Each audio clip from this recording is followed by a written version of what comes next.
Operation safe campus zone కార్యక్రమంలో భాగంగా అనంతపురం పట్టణం వన్ టౌన్ పోలీస్ స్టేషన్ పరిధిలో విద్యాసంస్థలకు 100 మీటర్ల పరిధిలో ఉన్న కిరాణా షాపులు మరియు పాన్ షాపులపై విస్తృతంగా ఆకస్మిక తనిఖీలు నిర్వహించబడినవి.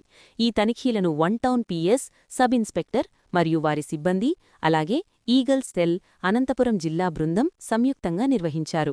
తనిఖీల సందర్భంగా పొగాకు సంబంధిత ఉత్పత్తులు స్వాధీనం చేసుకుని సంబంధిత దుకాణదారులపై కొట్పా చట్టం ప్రకారం చర్యలు తీసుకుని ఫైన్ విధించడం జరిగింది. అదేవిధంగా కొన్ని పాఠశాలల హెడ్మాస్టర్లతో అవగాహన సమావేశం నిర్వహించి విద్యార్థుల్లో గాంజా లేదా డ్రగ్స్ వినియోగంపై ఎటువంటి అనుమానాలు లేదా సమాచారం ఉన్నా వెంటనే ఈగల్ టోల్ ఫ్రీ నంబర్ 1972కి తెలియజేయాలని సూచించారు. ఈ తనిఖీలు మరియు అవగాహన కార్యక్రమాలు రాజేంద్ర హైస్కూల్, అరవింద్ నగర్, నాయక్ నగర్ పరిసర ప్రాంతాల్లోని పాఠశాలల వద్ద కూడా నిర్వహించబడినవి.